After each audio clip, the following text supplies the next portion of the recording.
कहानी शुरू होती है गिरे हुए वॉरियर्स के साथ एक माउंटेन लेयर में, जहां प्रिंसेस को बचाने के लिए एक एक्सचेंज मांगा गया था। अंदर एक नाजुक हाथ दिखाया जाता है जो चेन्स में बंधा हुआ है। थोड़ी देर बाद कैदी मुश्किल से अपनी आंखें खोलती है। उसी समय यंग ओलिना प्रकट होती है। अचानक एक व्हाइट ड्रैगन आगे की ओर चार्ज करता है, उसके पास के पिलर्स को तोड़ते हुए, और मैक तब आसमान से उतरता है और अपने स्किल से उस बीस्ट पर हमला करता है। वॉरियर एक आइस का कर्स इन्वोक करता है जो ड्रैगन के शरीर को फ्रीज करना शुरू करता है। उसका शरीर क्रिस्टलाइज्ड होने के बावजूद क्रिएचर दहाड़ता है, जबकि वो एक नए अटैक की तैयारी करता है। उसी समय प्रिंसेस ये दृश्य देखती है और अपने सेवियर की प्रभावशाली ताकत को पहचानती है। उसके तुरंत बाद वो ये भी नोटिस करती है कि नाइट बहुत हैंडसम है। सिर को दाएं बाएं हिलाते हुए वो उस विचार को दूर धकेलने की कोशिश करती है। अगली बार अलीना नाइट को पुकारती है, जो मुड़ता है ये सुनने के लिए कि उसे क्या कहना है।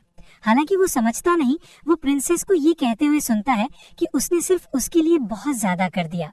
थोड़ी देर बाद वो ये तय करती है कि नाइट के लिए सबसे बड़े ऑनर के साथ उसके प्रयास को रिवॉर्ड करे। तब एशलिन एम्पायर की प्रिंसेस अलीना अपना पैर नाइट को किस करने के लिए ऑफर करती है। हालांकि वॉरियर उस ऑफर को मना करता है और कहता है कि उसे गंदे फटे हुए सॉक्स में कोई इंटरेस्ट नहीं। नाराज होकर युवती चिल्लाती है और उसके मैनर्स की कमी पर सवाल करती है। फिर भी बदलकर वो पूछती है कि अगर उसके लिए नहीं तो पुरुष वहाँ क्यों आते हैं। जैसे ही वो सवाल सुनता है, वो पूछता है कि क्या अलीना सच में मानती थी कि उसकी उपस्थिति उसके कारण थी। हवा में तैरते हुए नाइट घोषणा करता है कि वो कभी भी उन कमजोर एनपीसी जैसा नहीं करेगा। मुस्कान के साथ वो बताता है कि उसका गोल हमेशा से वही रहा है। तुरंत वो घोषणा करता है कि वो केवल इविल ड्रैगन के लिए आया है। फिर वो क्रिएचर पर चिल्लाता है, पूछता है कि उसका चेहरा लाल क्यों है। जबकि प्रिंसेस देखती है, वो समझाता है कि उसे ऐसी प्रिंसेस से शादी करने में कोई इंटरेस्ट नहीं जिसके पास एम्बिशन ना हो। उसका हाथ उसकी स्वॉर्ड के हिल्ट को पकड़ लेता है। उसी पल वो वेपन उठाता है और कहता है कि गेम का सबसे एक्साइटिंग पार्ट ड्रैगन को टेम करना है। एक स्ट्राइक के साथ वो अटैक को खत्म करता है और अनाउंस करता है कि स्टेज कंप्लीट है। हकीकत में वापस एक यंग मैन ग्लासेस के साथ अपने कंप्यूटर के सामने गेमिंग जीनियस होने का जश्न मनाता है। उसी समय एक हाथ उसके सिर पर रोल किए हुए पेपर से मारता है, चिल्लाता है कि उसे स्कूल ईयर रिपीट करना पड़ेगा। टीचर उसे सिर्फ गेम्स खेलने के लिए दिमाग इस्तेमाल करने पर डांटता है। पूछता है कि क्या वो पढ़ाई के लिए अपना बैक साइड इस्तेमाल करता है। वो उसकी ग्रेड्स के लिए भी डांटता है, कहता है कि वो कभी अपने पेरेंट्स को फ्यूचर नहीं देगा। सीधे सामने देखते हुए यंग मैन चुप रहता है, जबकि टीचर चिल्लाता है कि उसके गेम कॉइन्स बेकार हैं। अचानक स्टूडेंट तेज मोशन में आदमी के हाथों से पेपर का रोल छीन लेता है। हैरान होकर दूसरा पूरी फ्यूरी से घूरता है। आंखें टैबलेट पर टिकाए लड़का मैच खत्म करने की इजाजत मांगता है। अब लाल चमकती आंखों के साथ टीचर गुस्से में उसका नाम चिल्लाता है। वो चार्ज करता है और लड़के पर पेपर से हमला करता है, चिल्लाता है कि वो अपने वीडियो गेम के साथ निकल जाए। टैबलेट स्क्रीन टूट जाती है और आसपास की दुनिया डिजिटल कोड में घुलने लगती है। इस प्रकार स्टूडेंट की कॉन्शियसनेस उसके नाइट अवतार के साथ नंबर्स की कैस्केड में मर्ज हो जाती है। जल्द ही उसकी आंखें डिस्टॉर्शन इफेक्ट के साथ खुलती हैं, जो उसके नए वर्ल्ड में ट्रांजिशन को दिखाता है। अब पूरी तरह आर्मर्ड वो अपने हाथों को देखता है और सोचता है कि क्या उसे गेम में ट्रांसपोर्ट किया गया। फिर उसे एहसास होता है कि उसका शरीर उसके कंट्रोल से बाहर खुद चल रहा है। वो फिगर चार्ज करता है और एक जायंट व्हाइट ड्रैगन पर हमला करता है, जबकि नॉन स्टॉप चिल्लाता है। वो सीधा क्रिएचर के मुंह में गिरता है, अपनी स्वॉर्ड उड़ाते हुए। ब्लेड अलीना के पास गिरती है, जो चेन्स में और फटे हुए कपड़ों में है, एक चौंकाने वाली चीख छोड़ते हुए। कुछ ही देर बाद प्रिंसेस जमीन पर होती है। अब उसके बांधने वाले चेन्स टूट चुके होते हैं। भ्रमित होकर नाइट उसकी दिशा में पीछे देखता है। युवती नोटिस करती है कि ड्रैगन अब उसके वजन के नीचे हिल नहीं रहा। तुरंत वो सवाल करती है कि क्या वो सच में उसकी प्रेफरेंस थी। नाइट चिल्लाता है, नहीं। आरोप से इनकार करते हुए अलीना आगे झुकती है, ये बताते हुए कि उसने उस मोमेंट को इंटरप्ट किया। प्रिंसेस स्वॉर्ड पकड़ती है, कपिल को खुशी की शुभकामनाएं देती है और निकल जाती है, जबकि वो बेकार में समझाने की कोशिश करता है। तुरंत ड्रैगन वॉरियर के पीछे ग्लोइंग आइज के साथ प्रकट होता है। ड्रैगन उस पर मैसिव एनर्जी बीम फायर करता है। इम्पैक्ट से उसका शरीर स्मोक में पीछे फेंका जाता है। जमीन पर गिरा हुआ वो ड्रैगन की सिलुएट को पास आते हुए देखता है और समझ जाता है कि सब खत्म हो गया। फिर ड्रैगन एक शैडोई फिगर में ट्रांसफॉर्म होता है। ये अफसोस करता है कि ये गेम का अंत होगा। वो जमीन पर आंखें बंद करके पड़ा रहता है। अचानक सैंडल्स और ब्लैक सॉक्स में ढका एक पैर उसके सामने प्रकट होता है। पैर नाइट का चेहरा उठाता है और वो ब्लैक सॉक पर सवाल करता है, यह रिवील होता है कि ड्रैगन एक औरत में बदल गई है जो उस पर पूरी तरह बदल देने का आरोप लगाती है। जैसे ही वो उस पर कदम रखती है, नाइट कुछ कहने की कोशिश करता है। तुरंत ड्रैगनिस्ट उसे क्यूट कहती है, लेकिन शिकायत करती है कि अगर वो अब और नहीं चाहती तो कुछ भारी है। मुस्कान के साथ वो जवाब देता है कि एक इविल ड्रैगन भी बहुत क्यूट हो सकता है। फिर क्रिएचर उसे हंसने से मना करता है और उसकी टेल से उस पर वार करता है। वो लगातार पिटता रहता है और पूछता है कि वो क्यों नहीं हंस सकता, जबकि वो समझाती है कि वो बस खुद को रोक नहीं पाती। इसके साथ नाइट उसकी टेल पकड़ लेता है और डिमांड करता है कि वो उसे टॉय की तरह ट्रीट करना बंद करे। अचानक ड्रैगनिस्ट उसकी टेल पर ग्रिप पर रिएक्ट करती है। उसका शरीर मरोड़ता है और वो पीछे की ओर झुकती है। वॉरियर पूछता है क्या हुआ, जबकि वो रिएक्ट करती रहती है। थोड़ी देर बाद ड्रैगनिस्ट उसे डिस्पिकेबल आउटसाइडर कहती है और पूछती है कि उसने कैसे जाना। वो उसे उसकी टेल पर हार्ट शेप मार्क दिखाता है, जबकि क्रिएचर रिवील करती है कि ये उसका सबसे सेंसिटिव स्पॉट है। इस प्रकार नाइट अपने हाथों में हार्ट शेप मार्क देखता है। ड्रैगनिस्ट उससे प्रार्थना करती है कि वो वहां दोबारा टच ना करे, जबकि दृश्य शैडो से ढक जाता है। नाइट उसे टीज करता है, पूछता है कि क्या इविल ड्रैगन सच में इतनी यूजलेस थी, जबकि वो उससे रुकने की भीख मांगती है। जैसे ही वो हंसता है, ड्रैगनिस्ट उसे धमकी देती है कि वो उसे माफ नहीं करेगी और वो उसे ट्राई करने की हिम्मत देता है। अचानक दूर से एक आवाज गूंजती है, चिल्लाती है कि गार्ड्स को उस जगह आना चाहिए। इसी समय एक दूसरा नाइट अपने साथियों से कहता है कि उसने सुना था इविल ड्रैगन को हराया गया था। इसके साथ ही नाइट केव एंट्रेंस की ओर मुड़ता है और सोचता है कि और लोग क्यों आ रहे हैं। जबकि ड्रैगनिस्ट शिकायत करती है कि उसकी टेल दुख रही है, वो उसे पकड़ता है और समझता है कि वो बहुत सस्पिशियस है। निश्चय करते हुए नाइट निष्कर्ष निकालता है कि उसे किसी तरह उसे छिपाना होगा। जल्द ही उसके दिमाग में एक आइडिया आता है और वो एक्ट करने की तैयारी करता है। फिर वो ड्रैगनिस्ट की टेल को अपने कीप के नीचे छिपाने की कोशिश करता है, चिल्लाते हुए कि वो अंदर आ जाए। जैसे ही किंगडम के गार्ड्स पहुंचते हैं, उनका लीडर घोषणा करता है कि वो किंग के आदेश पर उनकी हाइनेस को रेस्क्यू करने आए हैं। न्यू कमर्स फिर देखते हैं जैसे नाइट पूछता है ड्रैगनिस्ट को रिलैक्स करने के लिए, जबकि वो उसकी टेल छिपाने की कोशिश करता है। सीन को ना समझते हुए गार्ड्स चुपचाप वहीं खड़े रह जाते हैं, बस देखते हुए। थोड़ी देर बाद नाइट उनकी ओर मुड़कर चिल्लाता है कि स्थिति बहुत ही इम्प्रॉपर है। इसके साथ गार्ड्स का लीडर उस पर प्रिंसेस के साथ अजीब चीजें करने का आरोप लगाता है। तुरंत सभी गार्ड उसे थम्स अप देते हैं और जारी रखने के लिए एनकरेज करते हैं, उसे स्पीचलेस छोड़ते हुए। अभी भी कंफ्यूज्ड वॉरियर एक पल के लिए इन्फॉर्मेशन प्रोसेस करने की मांग करता है। फिर वो ड्रैगनिस्ट की ओर मुड़ता है और गार्ड से पूछता है कि उन्होंने उसे प्रिंसेस क्यों कहा। लड़का गुस्से से सवाल करता है कि सोल्जर्स अपनी ही प्रिंसेस को पहचानते क्यों नहीं, जबकि वे पूछते हैं कि क्या सच में वही है। लीडर समझाता है कि उन्होंने उसे आखिरी बार किडनैपिंग से पहले देखा था, जब वो अभी बच्ची थी। अब महसूस करते हुए कि वो और सुंदर दिखती है, ड्रैगनिस्ट शर्म से रिएक्ट करती है जब एक गार्ड उसे घूरता है। थोड़ी देर बाद लीडर प्रिंसेस और प्रिंस कंसॉर्ट को जाने के लिए आमंत्रित करता है, क्योंकि किंग इंतजार कर रहा है।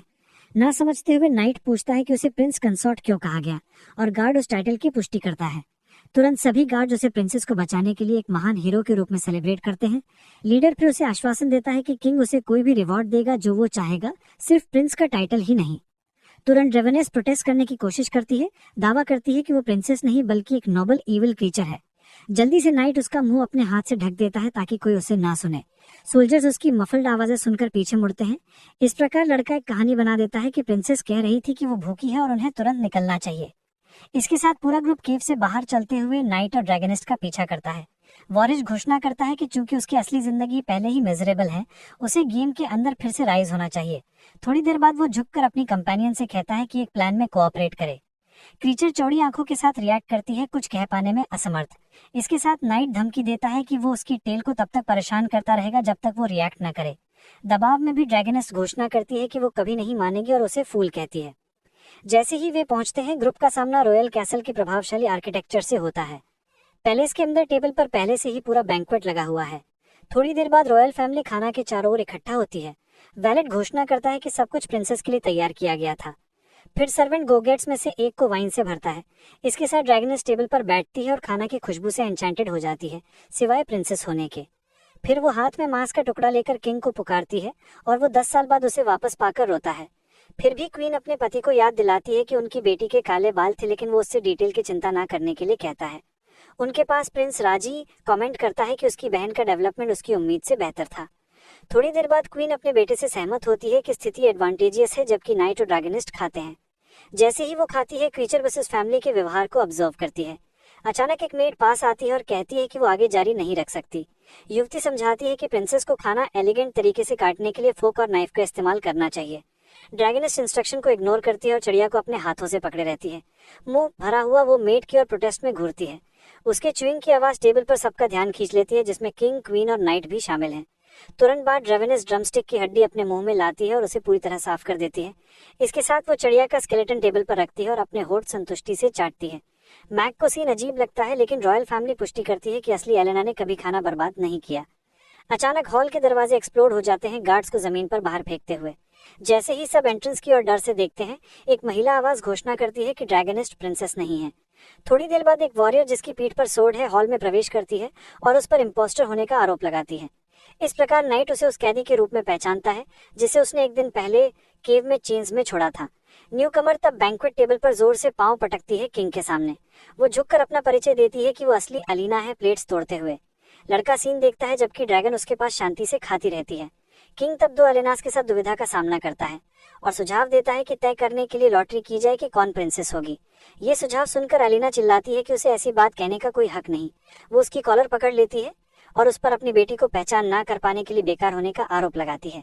छोड़े बिना भी वो झुके हुए सिर के साथ डांटती रहती है। तब एलेना चिल्लाती है कि उसका ऐसा पिता नहीं है जो सिर्फ बच्चों का होना चाहता है पर उन्हें पालता नहीं। इसके कारण किंग उसकी बातों की कठोरता से शॉक्ड हो जाता है। उसी समय रॉयल फैमिली एटीट्यूड और आवाज के लहजे को अपनी असली बेटे का पहचान लेती है। इस कारण वे सब उसे खुशी से गले लगाते हैं, जबकि नाइट सवाल करता है कि उस फैमिली के बॉन्ड्स कैसे काम करते हैं। ये महसूस करते हुए कि वो इंसेन है, नाइट जाने का फैसला करता है, जबकि ड्रैगनिस्ट खाती रहती है। अचानक एक सोड उसकी ओर उड़ती है और एक आवाज उसे हकने का आदेश देती है। हथियार उसके सिर के पास वाले पिलर में धंस जाता है, जबकि प्रिंसेस उस पर भागने की कोशिश का आरोप लगाती है। नाइट तब मुड़कर देखता है कि किसने इतनी हिम्मत की। प्रिंसेस उस पर घूरती है और अंततः उसे पहचान लेती है। फिर वो उस पर केव से पॉवर्टेड नाइट होने का आरोप लगाती है, लेकिन वो जोर देता है कि ये सब एक मिसअंडरस्टैंडिंग था। इसके कारण रॉयल फैमिली उस कहानी में इंटरेस्ट लेती है, जबकि वो शिकायत करता है कि वो गलत चीज पर ध्यान दे रहे हैं। प्रिंसेस अफसोस करती है कि उसने ड्रैगन को छोड़ दिया, यहाँ तक कि उस रोमांटिक सीन के बाद जो उसने देखा था। वो तुरंत उस पर इम्पोस्टर के साथ जुड़े होने का आरोप लगाती है।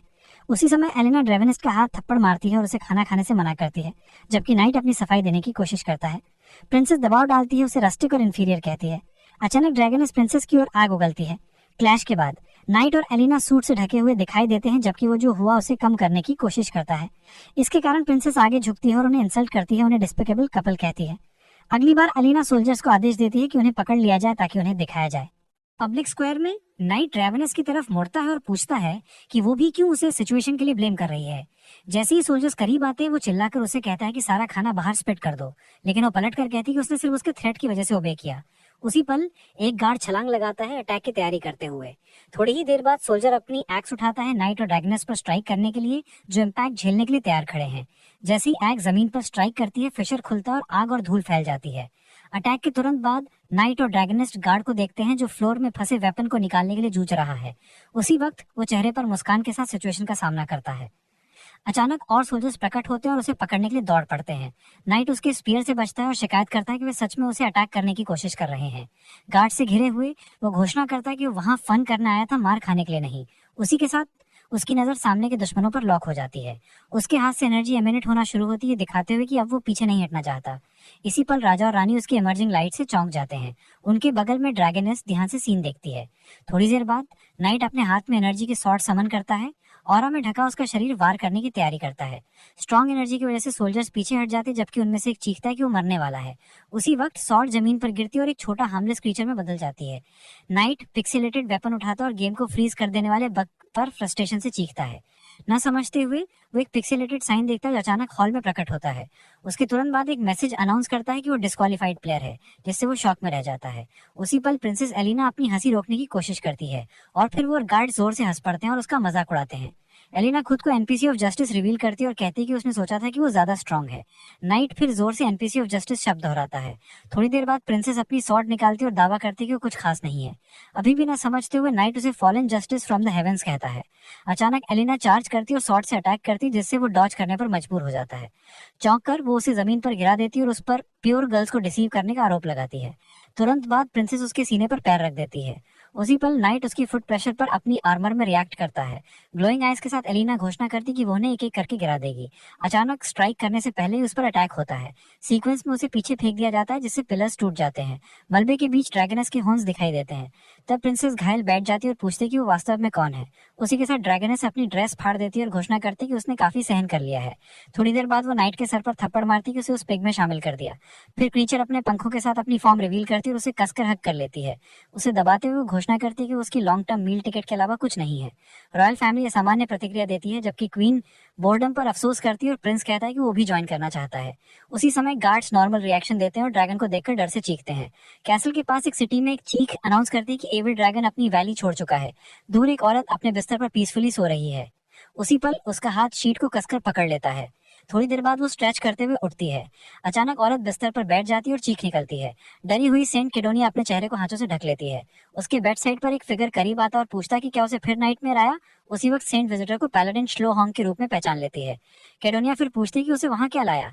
जवाब में सेक्रेट सैंक्चुरी की पैलाडिन समझाती है कि वो एशलैंड से न्यूज लाई है। फिर श्यूली होंग रिवील करती कि इन्फॉर्मेशन ड्रैगन के बारे में है। बेड की तरफ चलते हुए सेंट उसे ध्यान से देखती है। उसी के साथ वो वॉरियर केडोनिया की शेन उठाती और कमेंट करती कि वो ड्रैगन की तरह रिजेंटफुल लग रही है। थोड़ी देर बाद श्यूली होंग ऑफर करती कि वो रात सेंट के साथ बिताएगी। अगले दिन एनिमल ईयर्स वाली सुनहरी औरत पैलाडिन को रूम के बाहर पाती है। उसी के साथ वो क्रिटिसाइज करती है कि उसने रात सेंट के साथ बिताई जबकि और लोग हार्डवर्क करने के लिए इन्फॉर्मेशन कलेक्ट कर रहे हैं। न्यूकमर फिर पास आती और कहती कि ऐसा बिहेवियर बहुत सेल्फिश था। जवाब में श्यूलॉन अपनी ग्लव का सिरा काटती और रिप्लाई करती कि चोजन वन की नींद प्रोटेक्ट करना उसका ड्यूटी है।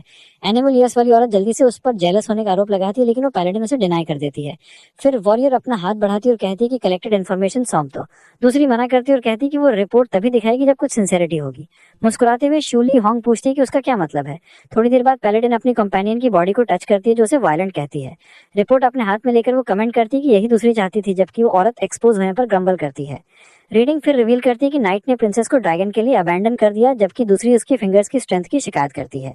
रिपोर्ट में नाइट की ड्राइंग देखकर शूली होंग कंक्लूड करती है कि वो सच में परवर्ट दिखता है। जल्द ही एक सीन दिखता है जिसमें लड़के का रेड फेस है और वो ड्रूलिंग कर रहा है। फिर ड्रैगनिस्ट की इमेज पंख फैलाए स्मोक के बीच प्रकट होती है। प्रिंसेस एलिना फिर कैनन पर बैठी दिखाई देती है और कहती है कि वो कभी नहीं चाहती थी कि ऐसा ट्रेजिक सीन हो। अपने हाथ और क्लॉ लाइक पोजीशंस के साथ ड्रैगनिस्ट अपने अटैक का नाम चिल्लाती है। फिर वो एक विशाल फायर क्रीचर समन करती है और इविल ड्रैगन का रोर अनलीश करती है। एक्सप्लोजन से टकराकर प्रिंसेस एलिना दर्द में फ्लेम्स के बीच चीखती है। थोड़ी देर बाद वो स्मोक से बाहर आती है और ड्रैगनिस्ट पर आर्टिफिशियली एक्ट करने का आरोप लगाती है।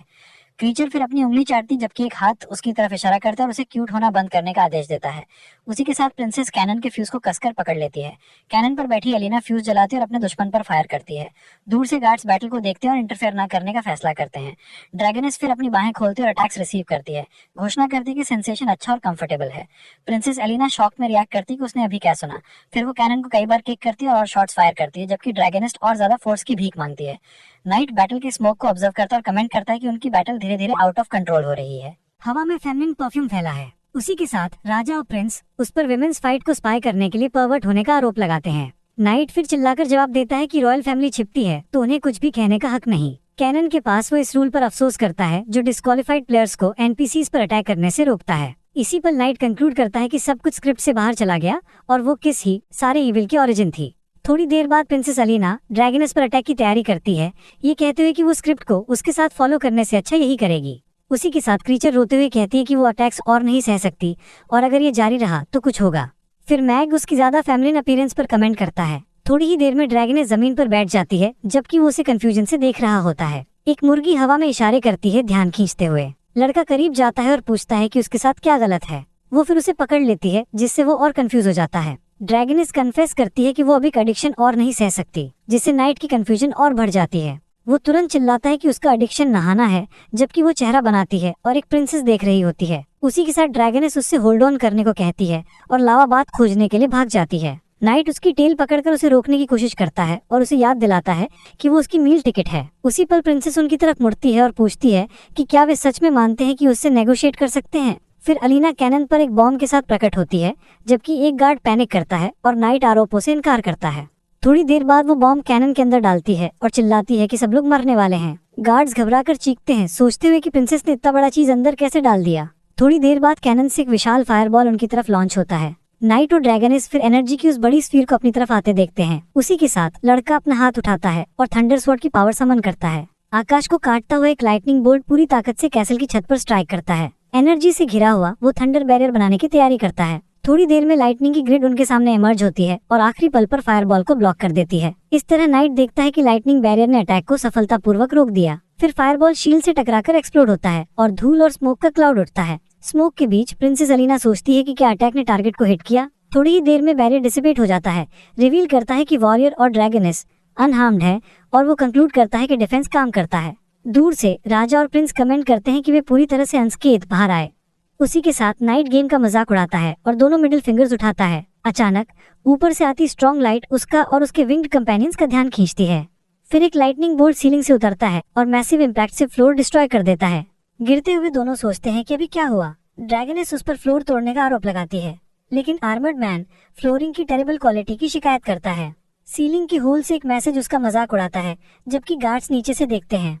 फ्री फॉल में नाइट गेम पर चिल्लाता है, चीटिंग का आरोप लगाता है क्योंकि उसके पास उसे हराने की स्ट्रेंथ नहीं है। वो अपनी टायरेट जारी रखता है, कहते हुए कि गेम उसे सीधे फेस करने की हिम्मत नहीं करता। अचानक उसका शरीर एक सॉफ्ट सरफेस पर लैंड करता है। जल्द ही रिवील होता है कि वो व्हाइट ड्रैगन पर उतरा है, जो अब जाइगेंटिक है और मैजिकल सर्कल से घिरा हुआ है। क्रीचर दावा करती है कि वो उसे बचाना नहीं चाहती थी और नाइट बस उसकी पीठ पर गिर पड़ा। इस बीच दोनों हॉल की सीलिंग के होल से ऊपर उठते हैं। फिर ड्रैगनिस्ट कैसल का बाकी हिस्सा डिस्ट्रॉय कर देती है, मैसिव डैमेज पीछे छोड़ते हुए। थोड़ी देर बाद वो चांदनी के नीचे शहर के आसमान में उड़ती है। मलबे के बीच प्रिंसेस अलीना अपने डिस्ट्रॉयड कैसल पर निराशा से चीखती है। एक गार्ड आसमान की तरफ इशारा करता है और प्रिंसेस को अलर्ट करता है कि वे भाग गए। उसी के साथ अलीना गुस्से से अपने सोल्जर्स को उन्हें परस्यू करने का आदेश देती है। दूर नाइट ड्रैगन की सवारी करता है जब वे शहर से और दूर उड़ते जाते हैं। फिर वो कमेंट करता है कि उस स्पीड पर प्रिंसेस उन्हें पकड़ नहीं पाएगी। आदमी ड्रैगन की तारीफ करता है कि उसे उड़ना आता है, लेकिन क्रीचर समझती नहीं।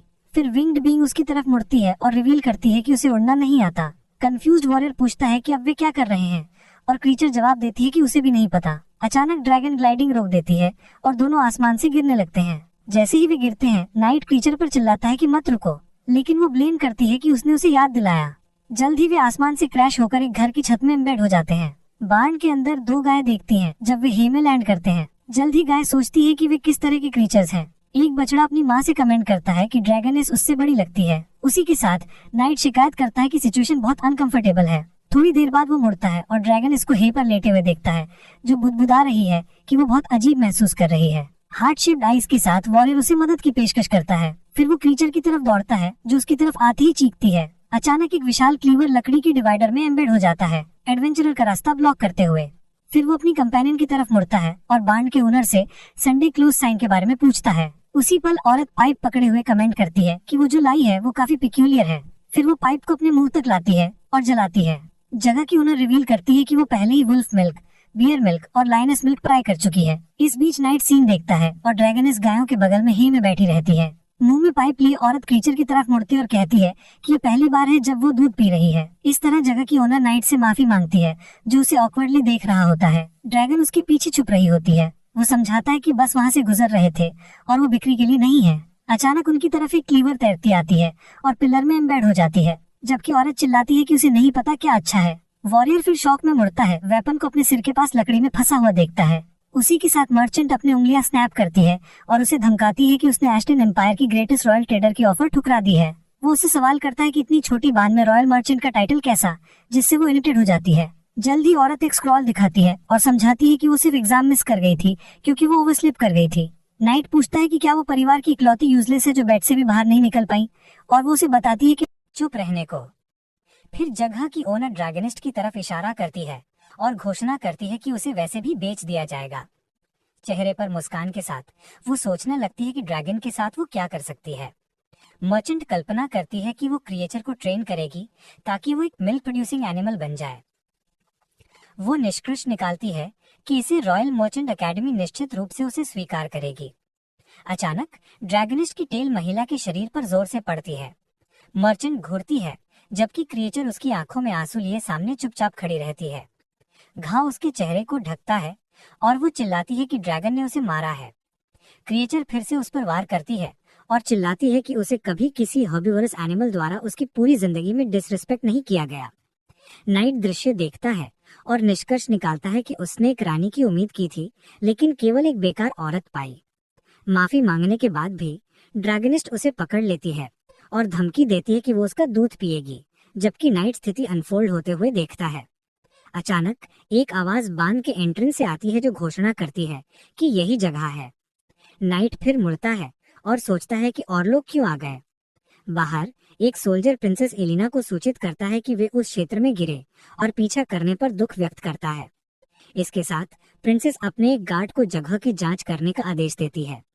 सैनिक एक काफ के पास आता है और एक ड्राइंग दिखाकर पूछता है कि क्या उसने एक ड्रैगनिस्ट और एक बेकार आदमी को देखा है। जैसे ही वो पूछता है, एलिना गार्ड पर चिल्लाती है, उसे एक बच्चे से पूछताछ करने के लिए बेवकूफ कहती है। फिर वो सुझाव देती है कि वो उसकी माँ से पूछे और गार्ड उसकी बुद्धिमानी की प्रशंसा करता है। पृष्ठभूमि में प्रिंस राजी दृश्य पर असहमति जताता है।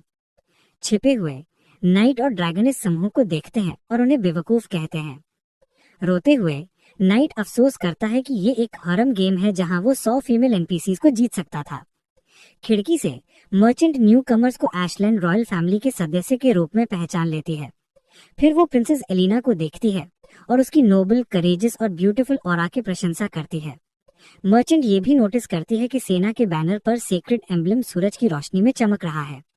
इसके साथ वो सोचती है कि क्या प्रिंसेस एलिना एक नई गॉडेस ऑफ वॉर हो सकती है, उसकी शक्ति को पहचानते हुए। जल्द ही महिला खिड़की की ओर मुड़ती है और युद्ध की महान देवी को 2 फ्यूजिटिव्स के बारे में चिल्लाने की कोशिश करती है। अचानक ड्रैगनिस्ट की टेल मर्चेंट के सिर के चारों ओर लिपट जाती है, उसे बोलने से रोक देती है। योद्धा उसे पीछे से पकड़ता है जबकि क्रिएचर समझाती है कि अगर वो अब चिल्लाएगी तो ये समस्या होगी। फिर ड्रैगनिस्ट व्यापारी के हॉर्न को खींचती है और उसे लगभग उन्हें उजागर करने के लिए एक इंफीरियर एनिमल कहती है। नाइट फिर उसकी टेल पकड़ता है और उसे एक डिसोबीडियंट हाइफर कहता है। इसके साथ मर्चेंट स्पर्श पर दबे हुए चीख के साथ प्रतिक्रिया करती है। उसे रोकते हुए वो कहता है कि उसे सजा दी जानी चाहिए और महिला सोचती है कि उसका शरीर क्यों कमजोर हो रहा है। पंखों वाला साथी दृश्य देखता है और निष्कर्ष निकालता है कि उसकी टेक्निक उससे भी अधिक तीव्र है जो उसने उस पर इस्तेमाल की थी। चेहरे पर मुस्कान के साथ एडवेंचरर घोषणा करता है कि बीस्ट वुमेन का वीक पॉइंट उनकी टेल है। ड्रैगनिस्ट फिर अपने हाथ जोड़ती है और कल्पना करने लगती है कि अगर वो उसके साथ भी वही करता तो कैसा होता। इस बीच मर्चेंट उसके हाथों में उसकी अपनी टेल से बंधे चेहरे के साथ सवार होती है। मुंह बंद होने के कारण महिला केवल विरोध की दबी हुई आवाज निकालती है। दूर से देखते हुए ड्रैगनिस्ट सोचती है कि क्या उसका टच उसकी टेल पर भी उतना ही तीव्र लगेगा। अचानक मर्चेंट कांपती है और चिल्लाती है कि जो वो कर रहा है वो गंदा है। तुरंत बाद घाव जमीन पर आंसुओं में गिर जाती है, नाइट को भ्रमित छोड़ते हुए कि अभी क्या हुआ। मर्चेंट फिर खड़ी होती है और उस पर पवित्र भूमि को अपवित्र करने का आरोप लगाती है। चिल्लाती है कि युद्ध की देवी उसे माफ नहीं करेगी। चिढ़कर वो उसके गाल कसकर दबाता है और कुछ कठोर शब्द कहता है। योद्धा उसे दीवार के खिलाफ दबाता है और पूछता है कि क्या वो योजना बना रही है कि उनके जाने के बाद किसी को बताएगी। काले चेहरे के साथ वो घोषणा करता है कि अब उसके पास केवल एक ही विकल्प बचा है, मर्चेंट को अपना रवैया बदलने का एहसास करते हुए। फिर नाइट उसका हाथ उसकी ओर बढ़ाता है और महिला पीछे हट जाती है, मानते हुए कि वो उसे मार डालेगा। अप्रत्याशित रूप से वो उसे अपने कंधे पर फेंकता है और घोषणा करता है कि वो उसे अपने साथ ले जाएगा। चेहरे पर एक दुष्ट मुस्कान प्रकट होती है क्योंकि वो सोचता है कि उसे इतनी एग्जॉटिक लड़की को अपने कलेक्शन में जोड़ लेना चाहिए। ड्रैगनिस्ट अपना सिर घुमाती है और बड़बड़ाती है कि इस बिंदु पर और कुछ नहीं किया जा सकता। आश्चर्यचकित नाइट पीछे देखता है, ये विश्वास नहीं कर पाता कि उसने इतनी आसानी से सहमति दे दी। हाथ बांधे क्रिएचर फैसला करती है कि अब से न्यू कमर इस तरह के टच को संभाल सकती है क्योंकि वो खुद अब और नहीं सह सकती। निर्णय होने के साथ नाइट दरवाजा खोलता है और समूह वहां से निकल जाता है। ड्रैगनिस्ट फिर पूछती है कि वे कहाँ जा रहे हैं और वो जवाब देता है कि आगे एक जंगल है जहाँ वे छुप सकते हैं। कंधे पर उठाई गई मर्चेंट सोचती है कि उन दोनों ने बस उसे चुप कराने के लिए मार क्यों नहीं दिया। फिर वो निष्कर्ष निकालती है कि शायद वो इतने बुरे नहीं हैं जितने वो दिखते थे। समूह जंगल के प्रवेश द्वार की ओर चलता है जबकि मर्चेंट कुछ बड़बड़ाती है। महिला को कंधे पर उठाए हुए नाइट शिकायत करता है कि वो थोड़ी भारी है। जल्द ही ड्रैगनिस्ट कहती है कि वो भूखी है, सुझाव देती है कि उन्हें उसे ही खा लेना चाहिए। घबराहट में मर्चेंट संघर्ष करने और उसकी पीठ पर पाउंडिंग करने लगती है, चिल्लाते हुए कि वो खलनायक हैं। इस बीच अलीना धीरे धीरे पिछले वार के प्रभाव से उभरती है। प्रिंसेस एक कप दूध एक ही बार में पी जाती है, पेय उसके सीने पर गिर जाता है। क्रोध से चीखते हुए अलीना कप को जमीन पर फेंक देती है, नाराज कि वे भाग निकले। फिर वो अपने सैनिकों पर चिल्लाती है, उनसे समूह को पकड़ने में विफल होने के लिए उनकी उपयोगिता पर सवाल करती है। प्रिंस राजी पास आता है और अपनी बहन से कहता है कि जल्दबाजी ना करे, क्योंकि एक अंधी खोज कहीं नहीं ले जाएगी। अलीना जवाब देती है कि वो एक बेकार आदमी है जिसके अपवित्र विचार हैं और उसे कुछ कहने का कोई हक नहीं है। एक आत्मविश्वास मुस्कान के साथ राजी घोषणा करता है कि भले ही वो और चीजों में बुरा हो, लेकिन महिलाओं को उससे बेहतर कोई नहीं समझता। प्रिंस फिर हवा को सूंघता है और कहता है कि वो हाल ही में रिलीज हुई फीमेल एनिमल्स के फेरोमोन्स को सूंघ सकता है। फिर वो 2 उंगलियां उठाता है और निर्दिष्ट करता है कि आश्चर्य के लिए 2 है। दरवाजे पर एक लात मारते हुए राजी अपने निष्कर्ष की घोषणा करता है कि वे जंगल में गए। प्रवेश द्वार पर खड़े हुए वो उसे अपने साथ चलने का आमंत्रित करता है, बताते हुए कि अभी भी उन्हें पकड़ने का समय है। अलीना अपना चेहरा मोड़ लेती है और बड़बड़ाती है कि बेहतर होगा कि वो उसे धोखा देने की हिम्मत ना करे। जल्द ही प्रिंसेस अपनी तलवार खींचती है और जंगल की ओर दौड़ती है। दूर जाते ही राजी के चेहरे पर एक खतरनाक मुस्कान आती है। सैनिक पास आते हैं और राजकुमार को चेतावनी देते हैं कि जंगल देश की सीमा पर खतरनाक और चालाक है। एक तिरस्कारपूर्ण इशारे से वो उन्हें आश्वस्त करता है कि जब तक वो आसपास है कुछ नहीं होगा। राजकुमार फिर सैनिकों को आदेश देता है कि अगर वे डरे हुए हैं तो वहीं इंतजार करें। तुरंत ही पहरेदार विदा लेते हैं और उसे शुभकामनाएं देते हैं, जबकि राजी जंगल में चला जाता है। पहले से ही पेड़ों के बीच एलेना घोषणा करती है कि शूरवीर और उसके साथी भाग नहीं पाएंगे। एक भयावह मुस्कान के साथ राजी उसके पीछे आता है और फुसफुसाता है कि उसकी प्यारी बहन भी भाग नहीं पाएगी। तभी एक ड्रैगनफ्लाई ड्रैगनन के सींग पर उतरती है और वह बड़बड़ाती है, शूरवीर को बदबूदार सूअर कहती है। घास पर लेटी हुई प्राणी अपना सिर आसमान की ओर घुमाती है और शिकायत करती है कि उसे भूख लगी है। उसका पेट गरजता है। शूरवीर और उसका साथी बगल में लेटे होते हैं और वो कहता है कि उसे पता है वो कैसा महसूस करती है। चिढ़कर ड्रैगनन अफसोस करती है कि अगर उसे सच में पता होता तो उसने उस गाय को खाना ढूंढने नहीं भेजा होता। जैसे ही वे वाक्य पूरा करती है, व्यापारी अपने हाथों में फल भरे हुए लौटती है और अपने आने की घोषणा करती है। महिला फिर दिखाती है कि उसने क्या इकट्ठा किया, समझाते हुए कि उसे बस यही मिला। तुरंत बाद वो उत्सुकता से एक सेब काटती है और कहती है कि ये बहुत मीठा है। व्यापारी दोनों को फल ऑफर करती है, उन्हें चखने का निमंत्रण देती है। ड्रैगन मना कर देती है और मांस की मांग करती है, जिससे महिला हैरान हो जाती है कि फल क्यों अच्छा नहीं है। एक नाटकीय इशारे से प्राणी घोषणा करती है कि फल घिनौना है और केवल घटिया जीव ही इतना खट्टा कुछ खाते हैं। जबकि व्यापारी अपमान से स्तब्ध है, शूरवीर एक सेब खाता है और चुपके से उसकी पूंछ ढूंढने की कोशिश करता है। क्रोधित होकर महिला ड्रैगन की ओर इशारा करती है और चिल्लाती है कि उसे उस खाने को नीचा नहीं दिखाना चाहिए जिसे उसने इतनी मेहनत से ढूंढा। फिर वह कहती है कि वो सिर्फ उसकी सेवा कर रही है क्योंकि वो इतनी ताकतवर नहीं कि उससे लड़ाई में जीत सके। लकड़ी के तने पर बैठकर वो बताती है कि वो खाना ढूंढते समय बुरी तरह घायल हो गई। अपने छिले हुए घुटने को छूते हुए वो दर्द की शिकायत करती है, जिससे ड्रैगन उसे आश्चर्यजनक भाव से देखती है। अचानक प्राणी व्यापारी की टांग पकड़ लेती है और चिल्लाती है कि उसका मांस अच्छा महकता है, एक कौर मांगते हुए। महिला अपनी टांग खींच लेती है और चिल्लाती है कि दूर हट, उसे विकृत कहती है। शूरवीर उनके बीच आ जाता है और दोनों से लड़ाई रोकने की गुजारिश करता है। व्यापारी एक तरफ और ड्रैगन दूसरी तरफ। वो ऑफर करता है कि वो खुद कोई भी चोट सह लेगा। उनकी हैरानी के लिए महिला फिर पूरी ताकत से उसके चेहरे पर लात मारती है और कहती है कि वो उसकी इच्छा पूरी करेगी। जमीन पर पड़ा शूरवीर बड़बड़ाता है कि यह वो चोट नहीं थी जो वह चाहता था।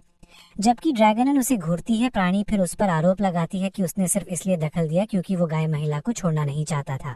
वह उदासी से चेहरा फेर लेती है, अफसोस करते हुए कि इतने समय साथ रहने के बाद भी उसने उसे ही चुना। तुरंत वह कूदता है और हकलाते हुए कहता है कि वास्तव में वो उसे ज्यादा महत्व देता है। और ड्रैगन पूछती है कि क्या वो सच कह रहा है। एक गंभीर नजर से शूरवीर अपने शब्दों और पुष्टि करता है। क्या वो उसे शामिल होने देगा और आगे क्या होगा, उसे उलझन में डालते हुए। फिर वो स्पष्ट करती है कि उसका मतलब है वो व्यापारी के साथ क्या करने का इरादा रखता है। पूछती है कि क्या उसे और साफ बोलना पड़ेगा। इशारे को समझते ही शूरवीर की नाक से खून निकलता है जब वो कल्पना करता है कि उसका मतलब क्या है। ड्रैगन कहती रहती है कि वास्तव में वो संतुष्ट हो जाएगी अगर वो बस उसे थोड़ा ध्यान दे दे। एक शरारती मुस्कान के साथ वो जवाब देता है कि उसे उससे कहीं ज्यादा देने में कोई आपत्ति नहीं होगी। उसकी हैरानी के लिए प्राणी अपने एक सींग को तोड़ देती है और चिल्लाती है कि उसे ये पहले कहना चाहिए था। चौंक कर शूरवीर इशारा करता है और पूछता है कि उसने अपने ही सिर से सींग कैसे तोड़ लिया। फिर उसे एहसास होता है कि वो गलत बात पर ध्यान दे रहा है। इसके साथ वो चिल्लाता है कि उसने कभी नहीं कहा कि वो उसे खा जाएगा। और ड्रैगन पूछती है कि उसने उसे शामिल होने देने पर क्यों सहमति दी। घबराकर व्यापारी उनसे गुहार लगाती है कि मुझे मत खाओ, और प्राणी को श्राप देती है कि वो कब्ज से पीड़ित हो। शूरवीर इतनी क्रूर श्राप पर टिप्पणी करता है और ड्रैगन जवाब देती है कि उसके पास कुछ कहने का कोई नैतिक अधिकार नहीं। व्यापारी मदद के लिए पुकारती है, लेकिन प्राणी कहती है कि कोई उसे नहीं बचाएगा और उसे अपने शिकार की चीख सुनना पसंद है। अचानक एक आवाज बीच में आती है, उसे बताती है कि सिर्फ इसलिए मत सोचो कि जब कोई आसपास नहीं है तो तुम जो चाहो कर सकते हो। आवाज ड्रैगनिन को बेकार कचरा कहती है और उसे आदेश देती है कि और करीब मत आना, जिससे वो बाधा से चढ़ जाती है। तुरंत बाद शूरवीर पीछे से आता है और उसका मुंह अपने हाथ से ढकता है, उसे चुप रहने के लिए कहते हुए। तभी एक तलवार आसमान से गिरती है और भारी धमाके के साथ जमीन पर लगती है। पेड़ों की झाड़ियों के पीछे छिपे हुए समूह दूर से अलीना और राजी को देखता है। शूरवीर और उसके साथी महिला को युद्ध की देवी के रूप में पहचानते हैं। जब वे देखते हैं, राजकुमार अपनी बहन से कहता है कि अपनी ऊर्जा बर्बाद मत कर, और राजकुमारी सोचती है कि क्या वो अपनी असली ताकत छिपा रहा था। एक अंधेरी नजर से राजी चेतावनी देता है कि ये महल नहीं है और वो उस पर आसानी से नहीं जाएगा। एलिना फिर समझती है कि उसे यहाँ शूरवीर का पीछा करने के लिए नहीं लाया गया था और उसके असली इरादे पर सवाल उठाती है। अपने हाथ फैलाकर वो पूछता है कि सिर्फ भगोड़ों का पीछा करने में क्या मजा होगा। फिर वो हंसते हुए आगे बढ़ता है और घोषणा करता है कि उसने उसे यहाँ एक और दिलचस्प काम के लिए लाया है। राजकुमारी पीछे हटती है, चिल्लाती है कि और करीब मत आना, जबकि राजकुमार दावा करता है कि वे सचमुच कुछ मनोरंजक करेंगे। अपमानित होने पर वो क्रोधित हो जाता है और चिल्लाता है कि ये वही उपनाम था जिससे वो सबसे ज्यादा नफरत करता था। एलिना घोषणा करती है कि उसने बचपन से ही उससे घृणा की है। अपने सिर हाथों में पकड़कर राजकुमार अफसोस करता है कि वो हमेशा यही करती है, चाहे वो उसे खुश करने की कितनी भी कोशिश करे। राजकुमारी उसके कामों पर सवाल उठाती है, कहती है कि ऐसा व्यवहार उसे और नीचे गिराता है। गुस्से के फटने में राजी चिल्लाता है कि उसका रवैया केवल उसके गुस्से को भड़काता है। राजकुमार आगे बढ़ता है, कहता है कि अब वो उसे तुच्छ समझ नहीं पाएगी। वो उसे अपना प्रस्ताव स्वीकार करने के लिए मजबूर करने की कोशिश करता है, लेकिन एलिना इनकार कर देती है। जैसी वो चिल्लाती है कि मुझे छोड़ दो, शूरवीर प्रतिबंधित दृश्य को सदमे में देखता है। हंसते हुए राजी शेखी बगाड़ता है कि उसके ड्रैगन क्लॉ तकनीक से बचना आसान नहीं है। शूरवीर अपनी मुट्ठी कसता है, ये जानते हुए कि वो सीधी लड़ाई में उसे हराने के लिए बहुत कमजोर है। उसके पास ड्रैगनिन उस तकनीक का नाम सुनकर कांप जाती है और स्वीकार करती है कि ये डरावनी है। अब भी छिपे हुए योठा शांत रहने की कोशिश करता है ताकि कोई और रास्ता ढूंढ सके। अचानक एक पत्थर उड़कर राजकुमार के सिर पर लगता है। तुरंत बाद व्यापारी छिपने से कूद के बाहर आती है और मांग करती है कि वो युद्ध की देवी को छोड़ दे। अपनी स्थिति उजागर होने के साथ शूरवीर को एहसास होता है कि अब उसके पास लड़ने के अलावा कोई चारा नहीं। महिला राजी की ओर इशारा करती है और उसे शाही परिवार का दुस्वप्न कहती है। उसे देवी का अपमान करने से मना करती है। राजकुमार मुस्कान के साथ उसकी ओर घूरता है, ये टिप्पणी करते हुए कि वो कितनी खूबसूरत है। अपने हाथ जोड़कर वो अलीना से पूछता है कि उसे कैसे पता नहीं था कि उसकी इतनी खूबसूरत दोस्त है, लेकिन राजकुमारी उससे जानने से इनकार करती है। अलीना तब व्यापारी पर चिल्लाती है कि हस्तक्षेप ना करे, चेतावनी देते हुए कि यह दुश्मन उसकी पहुंच से बाहर है। मुस्कान के साथ महिला युद्ध की देवी से चिंता ना करने को कहती है, भले ही वह जानती है कि वह उसे हरा नहीं सकती। तुरंत बाद वो मुड़ती है और नाइट को उसकी आर्मर के कॉलर से पकड़कर छिपने से बाहर घसीटती है। इस प्रकार व्यापारी घोषणा करती है कि इस स्थिति को हल करने वाला वही नाइट होना चाहिए। एक धक्का देकर वो उसे सबके सामने जमीन पर फेंक देती है, उसकी निराशा के लिए। अचानक योद्धा खुद को एलिना और प्रिंस राजी के सामने गिरा हुआ पाता है। दोनों एक करहा छोड़ते हैं और नाइट अपनी उंगली इंगित करते हुए चिल्लाता है कि उन्हें उस पर शिकायत नहीं करनी चाहिए जो मदद करने आया है। बेंडी एलिना की ओर मुड़ता है और उससे यह मांग करता है कि वो वह भावना दिखाए जैसे उसने पहले ही अपनी किस्मत स्वीकार कर ली हो। अचानक राजी उसकी बगल में दिखाई देता है और बहुत जोर से बोलने के लिए उसे चेतावनी देता है, ये प्रकट करते हुए कि वह लंबे समय से उसे हराना चाहता था। राजकुमार उसे कॉलर से पकड़ता है और उसे एक बेकार असफलता कहता है जो केवल अलीना की दयालुता का फायदा उठाता है। एक उग्र चीख के साथ वो उसे कॉलर से उठाता है और मांग करता है कि उसे किस अधिकार से कुछ भी रखने का हक है। राजी अपनी भड़ास निकालना जारी रखता है, पूछता है कि उसके जैसे आदमी के आसपास इतनी महिलाएं क्यों हैं। अपनी उंगली इंगित करते हुए वह स्थिति पर अपनी नाराजगी व्यक्त करता है। फिर वो उसे जोर से हिलाता है और चिल्लाता है कि वो चुप रहे। उस पर जानबूझकर दिखावा करने का आरोप लगाता है। मुस्कान के साथ राजकुमार पूछता है कि छोटी ड्रैगनिस्ट कहाँ है जो हमेशा उसके आसपास रहती है। अभी भी छिपी हुई प्राणी बहस करती है कि उसे अपनी मील टिकट की रक्षा करनी चाहिए या उस आदमी की डरावनी तकनीक के डर में झुकना चाहिए। जबकि वे लड़ रहे थे, राजी नाइट को ताना मारता है, ये कहते हुए कि यहाँ तक कि ड्रैगनिस्ट ने भी उसे छोड़ दिया। सांस लेने के लिए संघर्ष करते हुए योद्धा को याद आया कि उसने रानी की स्कर्ट के पीछे डर से कांपते हुए राजकुमार को देखा था। टेढ़ी मुस्कान के साथ उसने पूछा कि क्या वो वही कुलीन नहीं था जो लड़कियों को वीरान जगहों पर फुसलाता था। ऐसी धृष्टता से हैरान होकर राजी ने उससे दोहराने की मांग की कि उसने अभी क्या कहा, लेकिन उसका प्रतिद्वंदी मना कर देता है।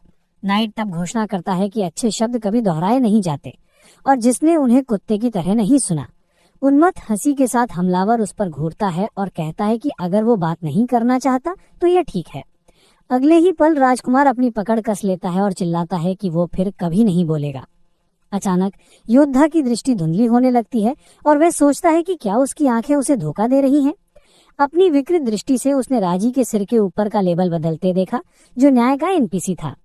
टेक्स्ट बदल गया और जो नया नामकरण दिखाई दिया वो था अयोग्य एनपीसी। भयभीत होकर नाइट की आंखें नई उपाधि को राजकुमार के ऊपर तैरते हुए देखकर चौड़ी हो जाती हैं। घुटते हुए भी उसने समझना शुरू किया कि शायद खेल में हर किसी की एक पूर्व निर्धारित नियति थी। उसे याद आया कि जब कोई खिलाड़ी या एनपीसी असामान्य व्यवहार करता था तो उनकी स्थिति बदल जाती थी। फिर उसने निष्कर्ष निकाला कि जो भी रास्ते से भटकता है उसे सिस्टम द्वारा अयोग्य घोषित कर दिया जाता है। जल्द ही योद्धा ने समझा कि राजकुमार ने अपनी प्रारंभिक सेटिंग्स का उल्लंघन किया था, जबकि राजी चिल्लाता रहा। ये समझते हुए कि वे दोनों अयोग्य थे, उसने अपने दुश्मन पर एक इलेक्ट्रिक स्ट्राइक छोड़ दिया। एक तेज गति से उसने अपने प्रतिद्वंदी को जमीन पर फेंक दिया और चिल्लाया कि वो उसके जैसे किसी से हार नहीं सकता। जबकि महिलाएं हैरानी से देख रही थीं, उसने जमीन पर राजकुमार को बिना रुके मुक्के मारना शुरू कर दिया। गुस्से में नाइट ने दया की कोई झलक नहीं दिखाई।